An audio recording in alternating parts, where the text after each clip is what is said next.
अस्सलामुअलैकुम guys, welcome back to another react video. तो आज मैं रिएक्ट वीडियो करने वाला हूँ इट्स फैक्ट ने। A big shout to it's fact. तो स्टार्ट करते हैं वीडियो।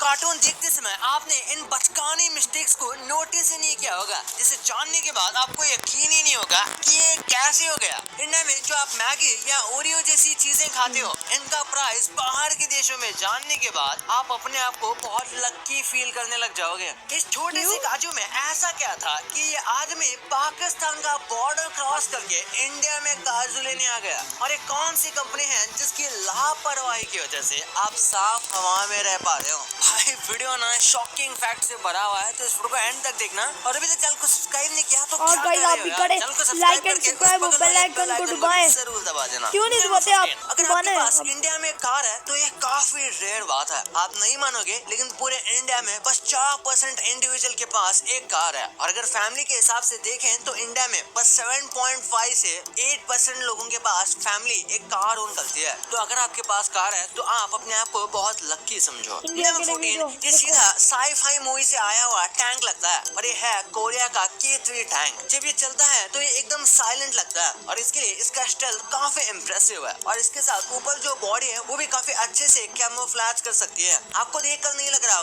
कैमोफ्लेक्स का मुझे नहीं पता नहीं क्या होगा। फिर भी ये साइबर ट्रक ज़्यादा लग रहा है वो टैंक से। तो कश बहुत प्यारा है गाइस, अच्छा है बहुत, नॉट बैड। ये कैमोफ्लेज कर सकती है, और इसीलिए इसे ये काफी डेंजरस भी बनाता है। नंबर 13, पेरू में रहने वाले इनका इंडियंस की शादी की रस्म काफी वियर्ड है। जैसे कि नॉर्मली हर जगह पर रिंग्स एक्सचेंज करते हैं और दूल्हा दुल्हन एक दूसरे को रिंग्स पहनाते हैं। इंडिया में ऐसी चीजें होती है, बट जो ये नेटिव स्पीसीज हैं वहाँ के वो लोग एक दूसरे के पहने हुए जूते एक्सचेंज करते हैं। शादी में वैसे तो कई सारे रिचुअल्स होते हैं, और वो सारे रिचुअल्स हो जाने के बाद जैसे ये दोनों एक दूसरे से जूते चप्पल एक्सचेंज करते हैं, उसके बाद ही इन दोनों को पति पत्नी माना जाता है। ओ भाई, आप भी कैसे पेरू में जाकर जूते एक्सचेंज करना पता चला, पता नहीं मुझे। नंबर 12, यार आसमान में बिजली होते हुए आपने देखा होगा, और कई बार ऐसा होता है कि बिजली जमीन पर गिर जाती है। पर क्या कभी आपने बिजली को आउटर स्पेस में गिरते हुए देखा है?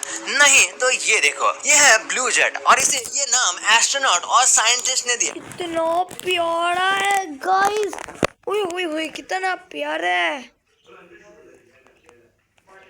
क्या बात है यार, ओए ओए ओए क्या बात है। जिस तरीके से बिजली जमीन पर टकराती है, बिल्कुल उसी तरीके से कई बार ये रेयर फिनोमेना हो जाता है, जिसमें बिजली नीचे की जगह ऊपर चली जाती है। तो तभी कुछ ऐसा देखने को मिलता है जो कि बहुत इंटरेस्टिंग है, किसी लाइट सेवर की तरह। वैसे जिस तरीके से बिजली जमीन पर गिरती है, ये कुछ उसी तरीके से काम करता है, पर ये कब और कैसे हो जाता है? ये कितना प्यारा है यार, ये कितना प्यारा है यार,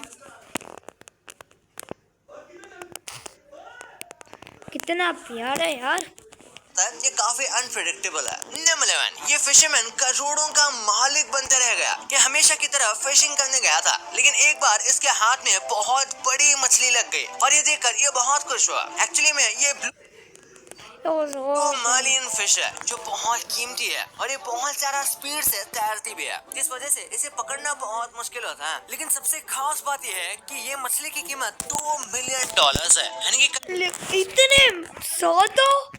ओ भाई अगर ये मेरे हाथ आ गई, मैं लाइक पैसा मसन गई है, पैसा मसन पैसा मसन गई है, छोटा हो जब ही हुए।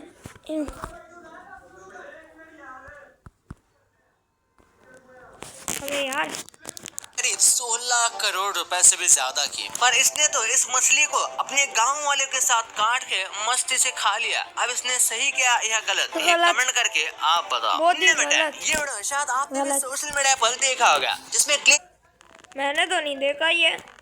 अबे छोटा हो जा।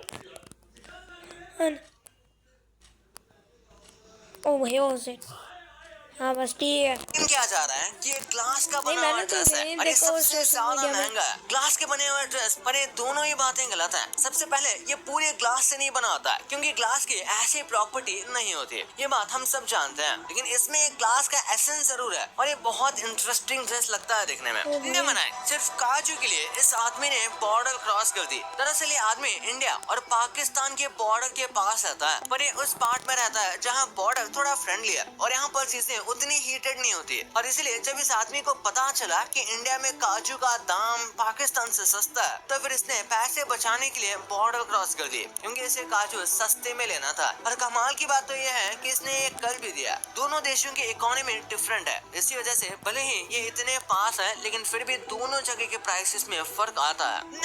एक बार इस वीडियो को देखो, आपको ये कोई भी नॉर्मल सा वीडियो लग रहा होगा, लेकिन आपको जान के सरप्राइज होगा कि ये AI जनरेटेड है। हाँ, ये पूरा वीडियो सिर्फ AI से बनाया गया है, कुछ कमांड देके। और इसे आप कितने भी बार देखो, आपको डिफरेंस ही नहीं पता चल पाएगा कि ये फेक है। अगर ये सेम वीडियो टेलीविजन पर या कहीं पर भी फॉरवर्ड किया जाए तो सबको ये रियली लगेगा। नमस्कार, अगर आपके पास बहुत पैसे हैं और आप काफी सैड रहते हो, तो आपको लेक के पास घर लेना चाहिए। कई स्टडी से पता चला कि जो लोग लेक के पास रहते हैं वो ज्यादा खुश रहते हैं, और ये चीज उन्हें काफी शांत भी रखती है। जब उन्हें ज्यादा टेंशन आती है या फिर वो पैनिक करने लगते हैं, तो लेक को देखकर उन्हें शांति होती है। इसी के साथ लेक की जो आवाजें आती है वो भी मन को शांत करती है। और सुबह से लेक के अराउंड एक मॉर्निंग वॉक करना एक्चुअली में बहुत अच्छा है। नंबर 6, ये है emu बर्ड। ये बड़े यूनिक होते हैं। वैसे तो ये काफी बड़े और स्ट्रॉन्ग है, लेकिन ये पीछे नहीं चल सकते, यानी कि बस ये ऐसे सामने की तरफ चल सकते हैं और अपने पैर को पीछे की तरफ ये मूव ही नहीं कर पाते। ऐसा इनके बड़े साइज और बॉडी स्ट्रक्चर की वजह से है, लेकिन फिर भी मोबिलिटी इनके लिए बहुत बुरा मैं मानता हूँ, बहुत बुरा मानता हूँ। इनके लिए बैकवर्ड नहीं चल गए, sorry but you can't backward. यार फिर से ही नहीं हो रहा। छोटा छोटा इनकी काफी अच्छी है। आपको यकीन नहीं होगा, लेकिन एक बार ऑस्ट्रेलिया की आर्मी और इमोस के बीच बहुत भयंकर लड़ाई हुई थी, जिसमें इमोस जीत गए थे। नंबर 5, चाइना में कुछ जगह पर कंक्रीट को कवर करने के लिए लोगों ने उसके ऊपर ऐसे प्लांट उगाना स्टार्ट कर दिया है, जो कि काफी ग्रीनरी को प्रमोट करता है और ये काफी हेल्दी इकोसिस्टम भी बनाता है, और इसका मेंटेनेंस करना बहुत मेहनत भरा काम है। नंबर 4, एक इनविजिबल पेंटिंग के लिए $10,000। हाँ, इतने पैसे एक आदमी ने दिए द इनविजिबल पेंटिंग के लिए, क्योंकि वो पेंटिंग किसी बहुत बड़े पेंटर की थी। आपने अक्सर देखा होगा कि लोग पेंटिंग के लिए लाखों करोड़ों रुपए देते हैं, पर ये खाली कैनवस के लिए इतने रुपए कौन देगा। ऐसे इसके पीछे भी कुछ हद तक पॉलिटिक्स होता है। कई लोग कहते हैं कि अमीर लोग पेंटिंग खरीद के अपना टैक्स बचाते हैं, और इसलिए वो ऐसे पेंटिंग खरीदते हैं। नंबर 3, यार एक ऑरेंज जूस की कंपनी थी जिसने 12,000 टन जितना ऑरेंज के छिलके एक ऐसी जमीन पर फेंक दिए जिस पर कुछ भी उगाया नहीं जा सकता था, यानी एकदम वो लाइफलेस जमीन थी। लेकिन फिर उन्होंने नोटिस किया कि कुछ साल बाद यहाँ पर ऑटोमेटिक लाइफ आने लगी, और ये सेम जगह 16 साल बाद कुछ ऐसी दिखने लगी, क्योंकि जो ऑरेंज है वो डीकम्पोज हुआ और जमीन को जो न्यूट्रिएंट्स चाहिए थे वो उन्हें ऑरेंज के छिलके से मिल गए। कुछ इसी तरीके से मैन्योर काम करता है। अब ये इस कंपनी ने जानबूझकर किया था या गलती से, ये तो हम नहीं जानते, पर नेचर का भलाई हो गया। नंबर 2, क्या कभी आपने सोचा है कि इंडियन मार्केट्स में मिलने वाले प्रोडक्ट्स दूसरे देशों के मार्केट में किस तरह से और कैसे मिलते होंगे? सबसे पहले तो ये मैगी का प्राइस इंडेक्स देखिए, जिसे रुपए के हिसाब से एडजस्ट किया गया है। जहां लगभग हर देश में मैगी इंडिया से महंगी है, वहीं वियतनाम जैसे देशों में आप 100 रुपए में 500 मैगी पैकेट्स खरीद सकते हैं, और इंडिया की तरह कई देशों में मैगी के रीजनल अवतार भी देखने को मिलते हैं। उसी तरह से इंडिया में 1 रुपए में मिलने वाला एक कच्चा आम यूएसए में $18 में 100 टॉफीज का डब्बा मिलता है। इन्हीं दो प्रोडक्ट्स की तरह ओरियो भी ग्लोबली बहुत फेमस है, खास तौर पर चाइना में, जहाँ ये बैम्बू जैसे स्टिक्स बनाते हैं जो कि पांडा और बैम्बू वाले ट्रेडिशन से मैच करते हैं। जब ये प्रोडक्ट्स दूसरे देशों में जाते हैं उन्हें वहाँ का टच देना भी पड़ता है। अब जैसे उस कुरकुरे को देखिए, जो यूएसए स्पेसिफिक कंज्यूमर के लिए डिजाइन किया गया है, और ये है भी पूरे $2 की। बचपन में कार्टून देखना हम सबके लिए बहुत प्रिविलेज की बात होती थी, और पेरेंट्स की नजरों से बचकर हम बड़ी मुश्किल से अपने फेवरेट कार्टून देख पाते थे। ये वो टाइम था जब टीवी खराब होता था तो पेरेंट्स कहते थे कि बच्चों ने खराब किया है, और जब जब बच्चे खराब होते थे तो पेरेंट्स कहते थे कि टीवी ने खराब किया है। खैर दोस्तों, जोक्स अपार्ट, बचपन में कार्टून देखते समय तो हम नोटिस ही नहीं कर पाए थे, लेकिन कार्टून्स में भी बहुत सारी मिस्टेक्स मौजूद होती है। जैसे आपने कभी भले ही नोटिस किया ही ना हो, लेकिन स्पंज बॉब हमेशा सूट बूट और टाई पहन के रखता है, लेकिन कई फ्रेम्स में इसकी लाल टाई ब्लैक हो जाती है और ब्लैक टाई लाल। अब कुछ इसी तरह की गलतियां हमें डोरेमोन के पैरों के साथ भी देखने को मिलती थी। कभी इसके पैर हमें लंबे नजर आते हैं और कभी वो सिकुड़ जाते हैं और कभी तो वो उन्हें मोड़ कर भी बैठ जाता है। ये तो कुछ ऐसी गलतियां थी जो हो जाती है, लेकिन एक गलती है जो कि इंटेंशनली की जाती रही है, वो है शिजुका के डैड। किसी को नहीं पता कि आखिर शिजुका के डैड दिखते कैसे हैं। अभी तक शो में 3 शिजुका के डैड दिखाए जा चुके हैं। ऐसे ही कुछ गलतियां शिनचैन में भी देखी गई हैं, जहां कज़ामा के डैड मिस्टर कज़ामा रिलेटिवली बहुत यंग नजर आते हैं और वो कहीं से भी कज़ामा के डैड तो नहीं लगते। भाई ये तो आपको पता चल गया, पर बाहर के देशों में एग्जाम में कॉपी करने के लिए लोग किस हद तक जाते हैं, ये जानकर आपके पैरों तले जमीन खिसकने वाली है। आप रोज ऐसी चीजें खा रहे हो जो कि आप हेल्दी समझते हो, लेकिन वो एक्चुअली में अनहेल्दी है। और पानी पूरी में ये कौन सी चीज डली जाती है जो कि रॉकेट्स को उड़ाने में काम आती है, वो कौन सी चीज है इस वीडियो में पता चलेगा। तो इस वीडियो को जाके देखो यार, बहुत मजेदार है। और अभी तक चैनल को सब्सक्राइब नहीं किया तो चैनल को सब्सक्राइब करके इस वीडियो को लाइक भी कर दूं। तो गाइस आज के लिए बस यानी लाइक एंड सब्सक्राइब जानने के बाद आपको यकीन ही नहीं होगा। तो गाइस आज के लिए बस नहीं था, तब तक के अल्लाह हाफ़िज़।